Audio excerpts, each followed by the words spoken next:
Salut à toute l'équipe, je suis l'apprenant Bouchoucha Mohamed, je suis médecin chef de circonscription au ministère de la Santé publique tunisienne. Dans le cadre de cette étude et de mon apprentissage, je présente dans le cadre de l'approche systémique pour la gouvernance des systèmes de santé cette évaluation du module 1 afin de définir et délimiter le système à partir du processus de soins. Je vais présenter ce cas clinique réel.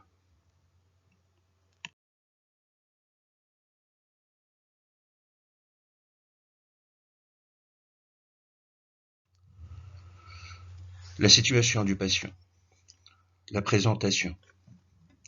Monsieur L, âgé de 24 ans, handicapé moteur tétraplégique, suite à une myopathie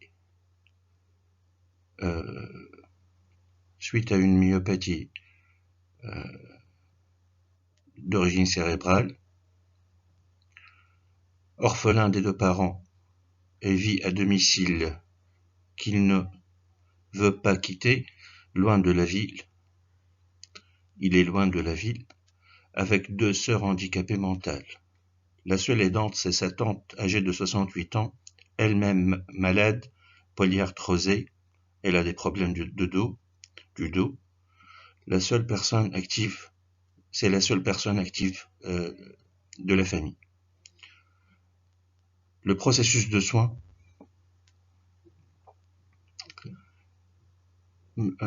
Monsieur L, comme les deux sœurs, sont pris en charge par la tante, chez qui nous diagnostiquons aussi une HTA.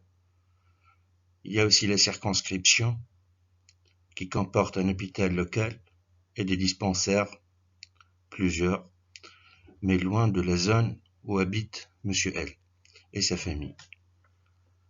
Le problème actuel était le motif de la visite, de la première visite chez Monsieur L,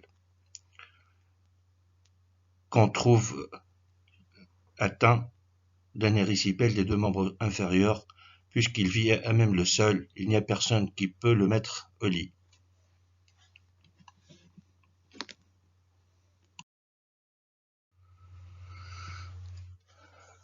Si nous voulons cadrer les besoins à la demande et le but de la santé, les besoins, c'est la prise en charge médicale, ainsi de son érysipèle, maladie aiguë, et la prise en charge de l'handicap. La demande, c'est d'améliorer la qualité de vie et de chercher un soutien d'aide socio-économique. Le but santé cerné, à court terme, c'est la prise en charge de la maladie aiguë de Monsieur L.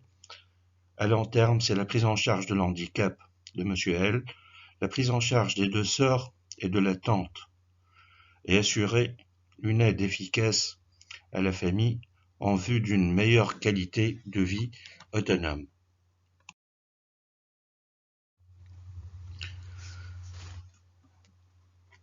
Comme action, nous avons aussi les critères les critères qualité du processus de soins, la globalité, c'est le service d'aide à domicile assuré par les associations de bienfaisance, comme action centrée sur la personne, la surveillance médicale continue et programmée à domicile. Nous avons décidé de faire une consultation à domicile chaque 3 semaines, assurée par un médecin, suite au traitement complet de son érysipèle. L'efficience, c'est que la famille continue à vivre ensemble et à domicile. La continuité, l'aide des associations de bienfaisance pourra-t-elle se prolonger pendant longtemps? C'est un problème à long terme.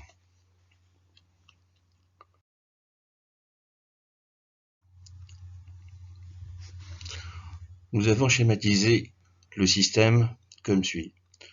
Monsieur L nécessite un suivi, continuité de prise en charge et autonomie. Nous avons les prestataires de soins qui sont gérés et organisés par la circonscription sanitaire dont je suis le chef. Ces prestations de soins sont assurées par un médecin et elles ont pour qualité la globalité, la continuité, l'action centrée sur la personne et la prise en charge de la famille.